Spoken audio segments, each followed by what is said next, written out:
Good evening and welcome to the Newman City Council regular meeting, April 22nd, 2025.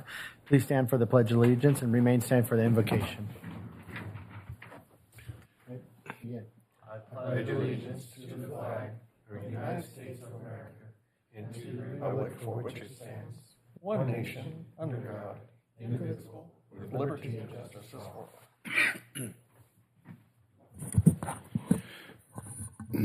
Lord, please bless our citizens, our employees, and help us make decisions that are proper for our city. Amen. Amen. Roll call. Councilmember Pimentel. Mayor Pro Tem Ball. Here. Councilmember Tomlinson. Here. Councilmember Harden. Mayor Graham. Here. Any declarations of conflict of interest tonight? None. No ceremonial items. Items from the public, non-agenda items. Anybody wishing to speak, please go and step up to the mic up there and speak if you're wanting to. All right. Not seeing any. We'll move on. 8, consent calendar. A, waive all readings of ordinance and resolution except by title. B, approval of warrants. C, approval of minutes of the March 25th, 2025 meeting. And D, adopt resolution 2025, next number, a resolution of concurrence and support of the consolidated plan for the fiscal years 2025 through 2029 and the annual action plan for the fiscal year 25 through 2026, prepared for the Stanislaus Urban County and Stanislaus Home Consortium. I can't say that word. Consortium. Move we adopt consent calendar. Second. Yeah, first, second, go and vote electronically. Motion carries 3-0.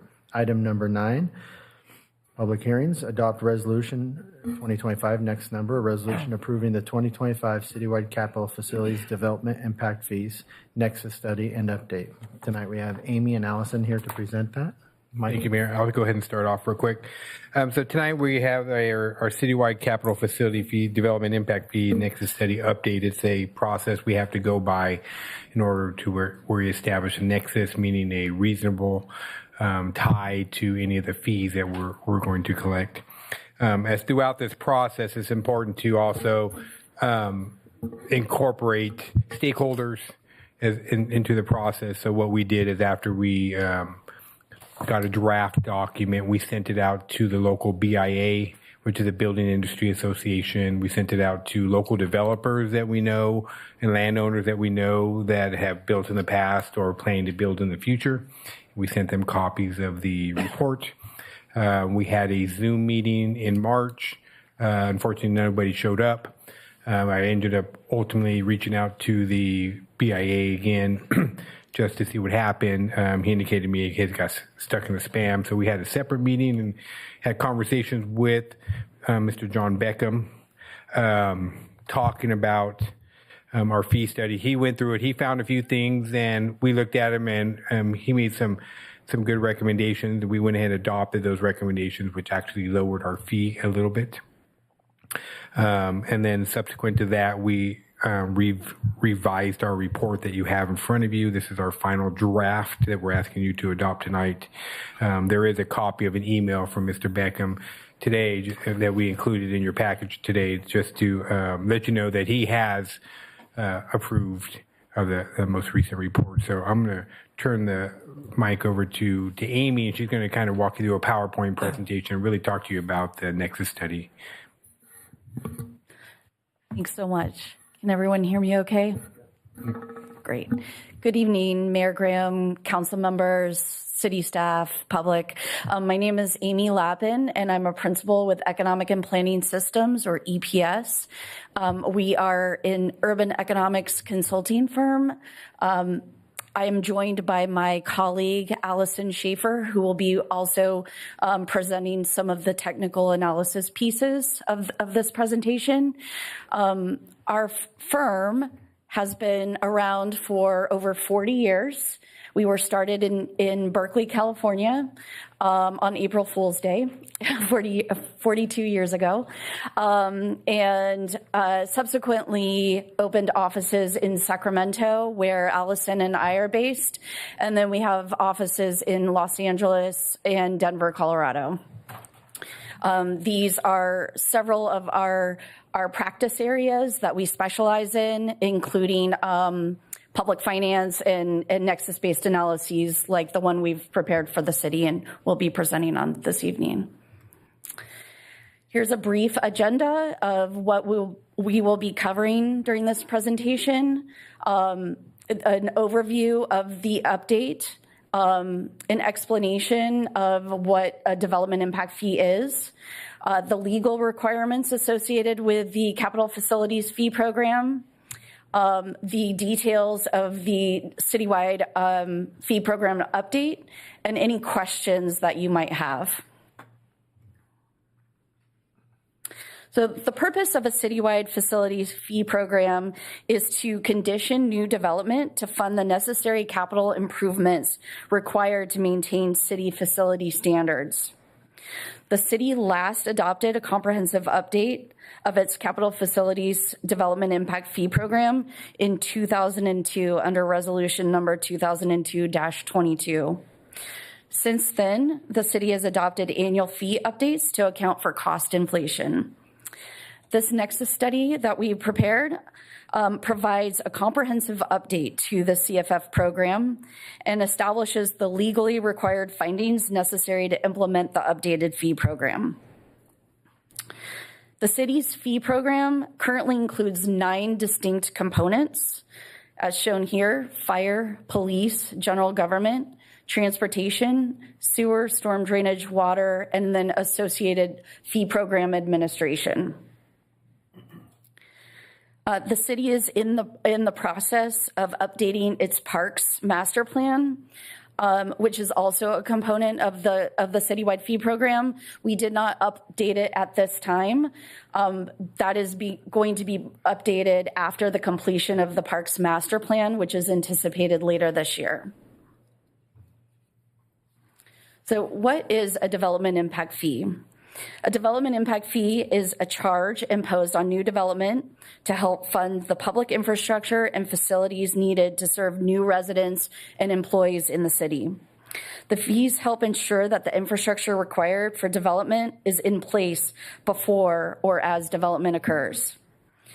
Development impact fees must adhere to the requirements established in the California Mitigation Fee Act, which took effect nearly 4 decades ago and sets forth the legal framework for the collection and use of development impact fees, ensuring that they are appropriately linked to the impact of the development and used to mitigate those effects. So as mentioned, the Act sets forth the procedural requirements for establishing and collecting development impact fees. The procedures require that a reasonable relationship or nexus exists between a governmental exaction and the purpose of the condition. Specifically, each local agency imposing a fee must adhere to a series of requirements: identify the purpose of the fee, identify how the fee is to be used, determine how a reasonable relationship exists between the fee's use and the type of development project on which the fee is imposed, determine how a reasonable relationship exists between the need for the public facility and the type of development project on which the fee is imposed, and determine how a reasonable relationship between the amount of the fee and the cost of the public facility or portion of the public facility is attributable to the development on which the fee is imposed. In addition, there have been a few additional requirements amending the Mitigation Fee Act. Of most importance is Assembly Bill 602, which created standards and practices for the Act. Key provisions associated with AB 602 that must be adhered to in the Nexus study, as well as during or following adoption of the Nexus study, include calculating fees for residential uses on a per square foot basis, and I'll describe this further on the next slide. Adopting a capital improvement plan as part of the Nexus study if the jurisdiction qualifies as a large jurisdiction, which Newman does. It's based on the size of the county in which the jurisdiction is located. identifying existing and proposed levels of service and the justification for any proposed new levels of service. And then there are specific reporting requirements following adoption of the Nexus study. And then also one last point is AB 602 increased accountability, allowing any member of the public to submit evidence that a Nexus study and the fees do not comply with the Mitigation Fee Act. So as mentioned, AB 602 requires that a Nexus study shall calculate a fee imposed on a housing development project proportionate to the square footage of proposed units of the development. So different fees can be established by different residential development types. Water and sewer systems are specifically exempt from those requirements of AB 602. And further, certain exemptions to the square footage method can be made to non-water or sewer backbone infrastructure if the Nexus study makes these 3 specific findings. An explanation as to why square footage is not an appropriate metric, an explanation that an alternative basis of calculating the fees bears a reasonable relationship, and that other policies in the fee structure support smaller developments or otherwise ensure that smaller developments are not charged disproportionate fees. So the Mitigation Fee Act also identifies both eligible and ineligible costs. Eligible costs include new improvements that serve new development, buy-in to existing facilities from new development, debt service on finance facilities that are new or are existing but were oversized to accommodate new development, and the cost to administer the fee program. Ineligible costs include improvements required to serve existing development, existing infrastructure deficiencies, or any ongoing operations and maintenance of public infrastructure and facilities. And with that, I'm going to turn the presentation over to my colleague, Allison. And we're happy to answer any questions at the end of the presentation. Good evening, I'm Allison Schaefer. I work with Amy, and as she said, in our Sacramento office. My portion of the presentation focuses on the Nexus study that we prepared and as the fee study as it applies to the City of Newman fees. The fee update process, as detailed in the Nexus study, is a multi-step process. First, we performed a demographic and land use analysis where we developed projections for remaining development in the city and the city's primary sphere of influence by land use, so by different types of residential units and different types of commercial development. The commercial development is expressed in building square feet, and the residential development is expressed in dwelling units. The second part of the fee study is the second and third parts are to determine the capital facilities needed to support the projected remaining development in the primary sphere of influence and develop cost estimates for those facilities. So to do that, we worked with the city and different departments in the city to come up with the capital facilities that would be needed to support the different, the projected development, including fire department, police department, and we worked a lot with Public Works and Michael. Then after you develop the demographic and land use analysis and the capital facilities requirements, the Nexus study performs a cost allocation, and the cost allocation for each different improvement type, it allocates costs to the applicable developable land uses based on the relative benefit received from each land use. And that benefit is determined differently for the different improvement types based on measures that would approximate the benefit received. For example, police, fire, and general government is the land use. The benefit received by a particular land use is based on population and employees generated by that land use. The cost allocation then is expressed on a per dwelling unit basis for residential units per 1,000 square feet, building square feet for non-residential units, and becomes the basis of the fee calculation. The fee is calculated basically as the cost per unit or cost per 1,000 building square feet plus an administrative 3% administrative component. And then the last piece of the fee update is to prepare the technical report, which is the report that we've prepared that establishes the legal nexus between new development and the proposed fees and details the whole methodology of how we estimated the fees.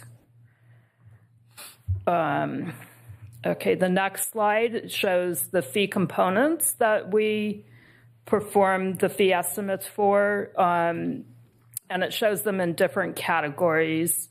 So the first one is police, fire, general government, and transportation. And for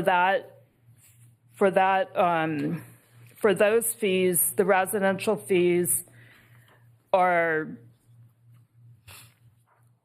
charged by building square foot ranges to comply with the AB 602 that Amy talked about. One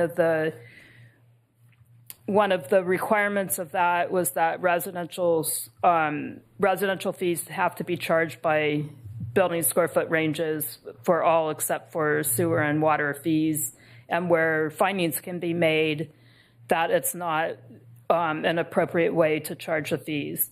The non-residential fees are for police, fire, general government, and transportation are established by 1,000 building square feet.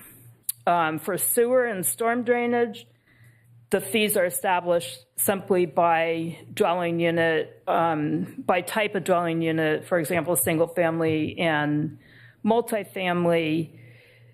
Sewer because it's exempted from AB 602 requirements, and storm drainage because we make findings that charging the fee based on the size of the dwelling unit is not appropriate for storm drainage because the benefit received from storm drainage improvements is directly related to impervious surface and really doesn't have anything to do with the size of the housing unit.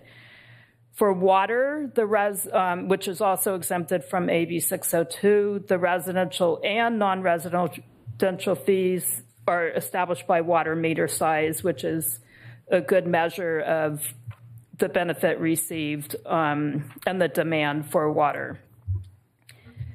Again, administration, every fee component has a related administration fee component, which is an additional 3%, which will support the fee program administration.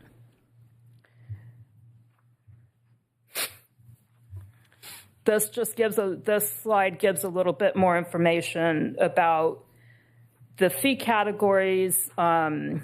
So for police, fire, general government, and transportation, and the associated administration, the square foot ranges that we established in consultation with the city are shown here: less than 750 square feet, 750 to 999, 1,000 to 1999, and greater than or equal to 2,000. And those are each within single family and multifamily. So basically there's 8 different fee categories, residential fee categories for those, for police, fire, general government, and transportation. And within those categories, we established the average size unit, multifamily unit at 750 square feet, and the average size single family unit at 1,700 square feet. The non-residential fee categories don't require those residential ranges, they're just, or those square foot ranges, they're just simply charged per 1,000 building square feet. We've got the categories: commercial, office, business park, light industrial, and heavy industrial. For sewer and storm drainage, the residential fee categories, as I discussed earlier, are just single family and multifamily, and then the same non-residential fee categories as for all of the other fee components, except water. And then for water, these are the meter sizes that the fees will be charged, that the fees differ by. And the 1 inch, it's assumed that a single family unit has a 1 inch meter. So when we perform the cost allocation, the cost allocation per single family unit is then assigned to the 1 inch and under category, and then all of the other fees for the other size meters are scaled up based on flow factors.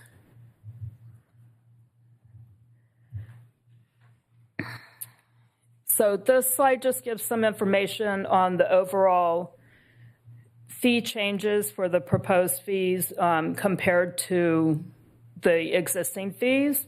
Most of the fee components are seeing fee increases for various reasons. As Amy mentioned, this is the first comprehensive fee update since 2002. There were new development assumptions. We spent quite a lot of time with the city working out what projected development would be, and also restricted it to the primary sphere of influence rather than the whole general plan build-out sphere of influence. There were new water and sewer master plans with new requirements and costs that we used to estimate the water and sewer costs. And then new and for most of the other components like police, fire, and general government, there were new improvements provided and updated cost estimates provided by the city. There were some fee decreases. Storm drainage, the storm drainage fees decreased across the board. We were using a storm drainage master plan from 2007 and then increased the cost by the CCI just in the absence of better information. And then some of the other fee components had decreases for some of the land uses, but they were relatively minor. They're listed here. Transportation, the residential land uses fees went down, and then the police fee went down for commercial industrial uses, and the general government fee went down for heavy industrial uses only. And these next slides will show the percentage increase and decrease when compared with the existing fees. So this is the residential comparison, and you can see like the storm drainage fees went down, whereas most of the other fees went up. The current existing fee is around $16,000 for a single family unit as compared to this proposed fee of $37,000.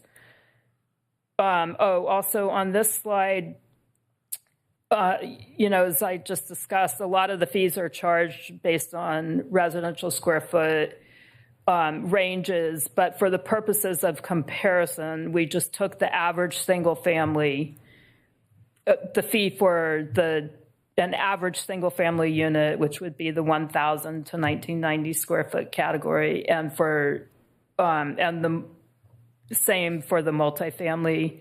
We're comparing the fee for the 750 to 999 square foot category because the existing fees are just single family, multifamily. This shows the comparison for the commercial office and business park fees, again, most of the fees are increasing, but a few of them, the storm drainage fee is decreasing, and some of the commercial and office fees as well. And then this is the fee comparison for the industrial fees. And that's the end of our technical analysis presentation. This slide provides contact information if you have any questions, the city contact people, and then Amy, the information for Amy and me also. Does anyone have any questions right now? Yes.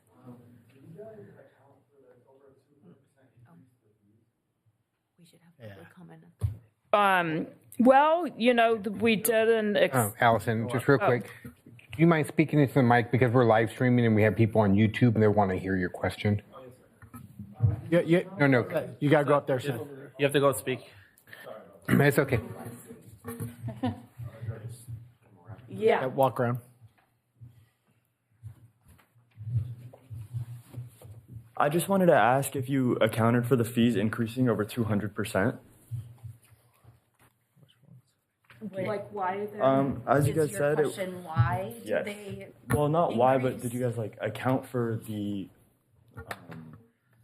housing side of things? Because you guys said it's towards new development. Correct. So for residential use, would the house price not go up quite a bit? Oh, because of the fee increase? Yeah, so yes, it's possible that housing prices would be minimally affected by increased fees. I thought it was over 200% because it said it went from 16,000 to 37,000. Yes, but the dollar amount it depends on the sales price of a home. Okay. The percentage increase would only be minimally affected by the relative dollar value increase in the fees. Amy, can you move closer to the mic just so Yes, we can, sorry yeah, about that. that's okay. So I guess I'm going to summarize for maybe the community. The question was from the young gentleman was, did we take into account the significant increase of 200%? Because the fees are right now, they're going up from about 16,000 to above 30,000. And he wanted to know, did we take that into account with respect to the pricing of housing? Now, most housing will sell at market rate. So what happens is the developers generally will take that out of the price of the land, and they'll take that into account. Unfortunately, when we look at that, we just look at what it's going to cost us to provide the services to that development. We can't control what that cost is.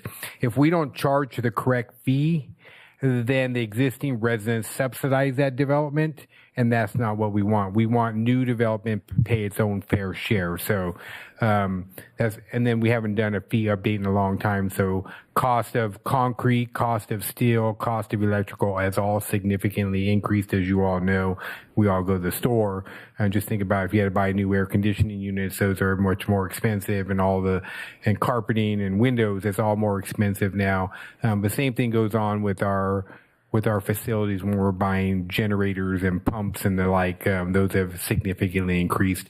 That's why you're seeing a 200% increase in those costs. Thank you for the clarification. You're welcome. And the last rate study was done in 2002, correct? So It was. Well, we did one in 2002. We did another one in 2010. We didn't adopt it because that's when the economic recession hit. And so we didn't adopt it at that particular point in time, and we just updated our fees in accordance with CPI. But now, as we have got more information on what it's actually going to take to upgrade our sewer system, we got a new permit for that, and we have new costs on what it costs to produce a water well and a tank and all those things. We can actually use current costs, and so that's why this is reflected in this study. So I have a question regarding a few pages back here. We were talking about single-family homes and multifamily homes. Why is the why is the different amount fees based on the square footage of the home? Because there's some people with, say, a 3,000 square foot home with maybe 3 or 4 people in there, and there's people with 1,200 square foot with 6 or 7.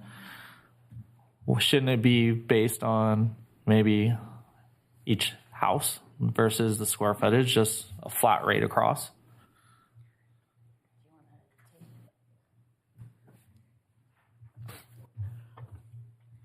So we looked at what the average population is for different size houses in general, not in Newman and specifically using American Housing Survey census data, and if you we decided to go with the ranges rather than just a per square foot fee, because you run into some problems if you do a per square foot fee. For example, you might end up with a multifamily unit of a certain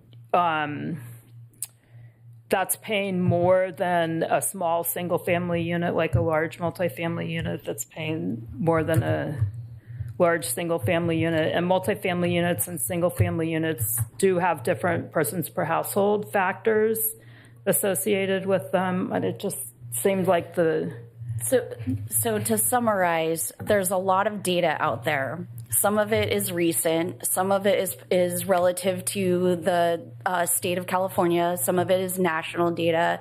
We did an in-depth analysis looking at multiple different data sources and cross-tabulating persons per household with housing size, and determined on average, there is a correlation between housing size and persons per household. Now, that's not to say that there are exceptions to that rule. So sometimes there are more folks in smaller homes and fewer folks in larger homes. But on average, there is a correlation between housing size and the number of people in that house that reside in that house. So we relied on those averages. And as Allison mentioned, AB 602 is complicated and it has been subject to different types of interpretation. We have found that in our Nexus studies since AB 602 took effect, that adopting ranges is more effective than adopting a residential fee per square foot because of the issue that Allison just mentioned. But, you might run into the issue that you mentioned as well. But on the whole, we think that this is equitable and fair. Because I see it in the big city of your metric might work. In smaller communities, I don't see it balancing as close as you think.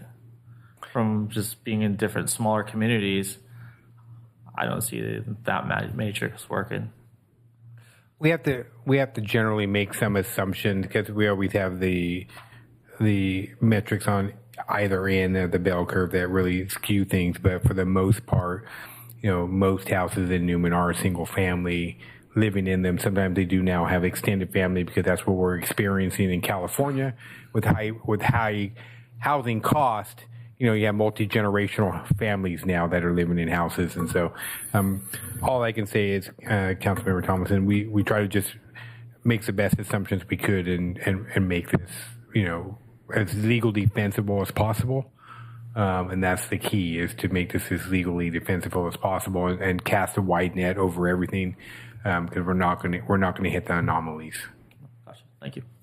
Thank you. Just if I could just add one thing.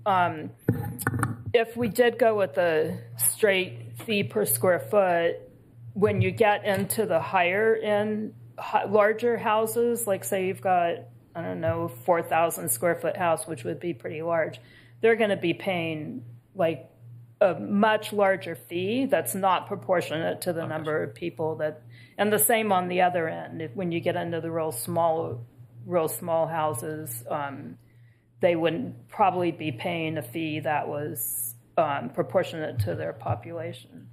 Thank you very much. Any other questions from council? It is a public hearing. I'll continue to open up to public if anybody else wishes to ask. Seeing none, I'll bring it back to council for action. Just Mayor, just briefly again, just kind of summarize. So, we adopt this fee program because, again, the idea is new development pays its own fair share.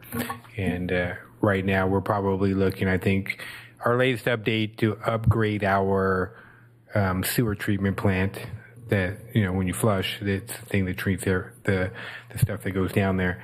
We're looking $16 to $20 million. And that's only for the primary sphere of influence. That only gets us halfway through our general plan. So this study actually does look at only our primary sphere of influence. It only takes account really what we say is our 10-year growth, but it's really about 20 years worth of growth on here. And so that's what we're looking at because we don't know what technology is going to be, 20 years from now. We don't know what the state's going to require of us. But one well, the well that we did with our new tank, it was $9 million. And things have gotten super, super expensive. California doesn't make it any easier with all the additional regulations and the SQL analysis and all the other things that go along with that. So, these costs are big, but we only tried to reflect what the true cost was. And that's why we put it out there to the community and to the development community and said, hey, tell us what we're wrong. What projects don't fit? What are our cost estimates wrong? We opened it up. We wanted to be as transparent as possible. And I'd like to say that I've had quite a few residents mention to me that they think as new houses are being built, and it's just an understanding thing that, that residents that have been here for a long time have bought in and built the systems that are here for sewer and water and everything else. And so when another house gets built, they think, oh, well, they're just hooking up the stuff we already paid for. It's not fair. These are the impact fees that go against them to help them buy into the system we have and help maintain it. Correct. And to build new infrastructure, to widen roads, and to build new roads and water lines. All right. I'll bring it back to council for action. Move to adopt resolution 2025, a resolution initiating, I am the wrong one. A resolution approving the 2025 citywide capital facilities development impact fees nexus study guide. I'll second. Motion carries 3-0 with 2 absent. All right. Thank you, Allison. Thank you, Amy. We appreciate it. So much. Thank you. All right. Item number 10, regular business. A, adopt resolution 2025, next to number. A resolution initiating proceedings for levy and collection of assessments for the levy and collection of assessments for lighting and landscape maintenance district for the fiscal year 25-26 and ordering the preparation of the engineer's report. Evening, Mayor, members of the City Council and city residents. The City of Newman has a lighting and landscape district, which is split into 15 different zones. The properties that are located within those zones since 1987 have been contributing through their property tax towards the maintenance and expenditures of operating the street lights, park lights, and maintaining the landscape located within each of those zones. Each year we have to go through this process. This is step one of 3 meetings that we go through. This first one here, we announce our intent to begin the process, and then we also request or order NBS to produce the annual engineer's report, which lists each of the properties, how much should be levied against each of those properties, and they basically go back and look at the expenditures and our budget for next year. So this simply just orders that report.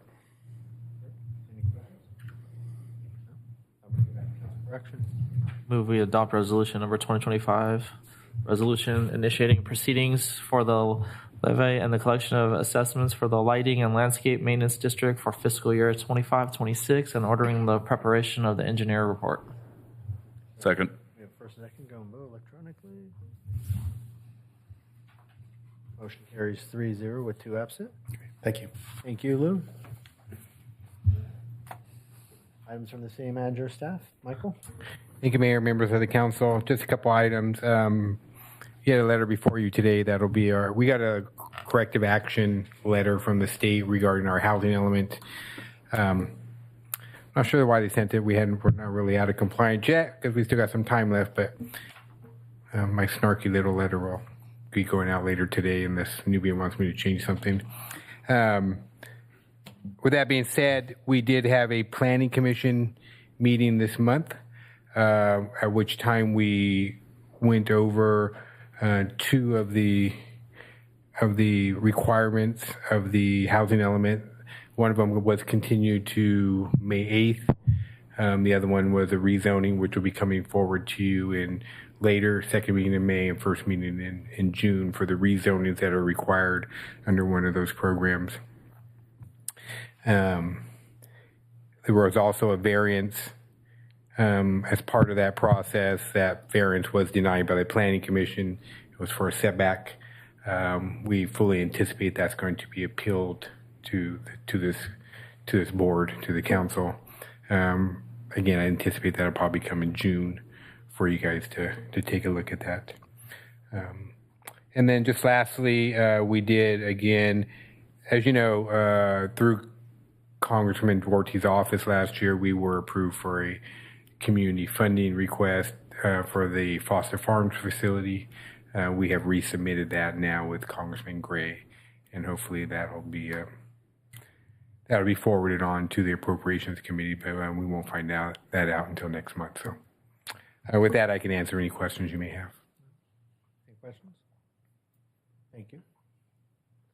Lieutenant Short? Good evening, Mayor, council members. I have nothing to share tonight on behalf of the police department, but can answer any questions you may have. I had nothing to report tonight. Thomas? I'll break that pattern. Jensen Road, as you may notice, is coming along quite nicely.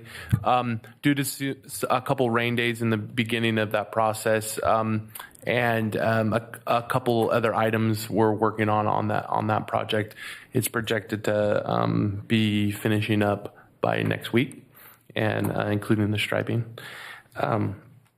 Our urban forest management plan draft 2 was finished, and staff's currently reviewing it.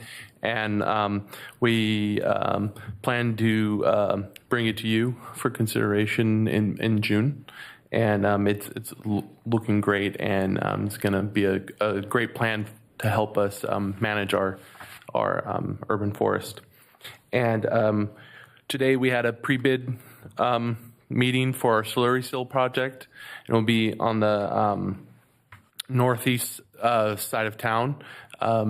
Various streets go and get the slurry and sill treatment, and that will help protect these roads for longer. And I can answer any other questions you might have. Thank you, Thomas. Thank you. Chief Bowen? Good evening, Mayor, Council. Just a few things. We'll be out Friday at the Day of the Child in Pioneer Park. So we'll have the fire engine out there, and we'll just be greeting the young kids out there, watching some of the dancing like we do every year. So come out and see us. We'll be attending the Columbia College Fire Academy graduation on May 1st.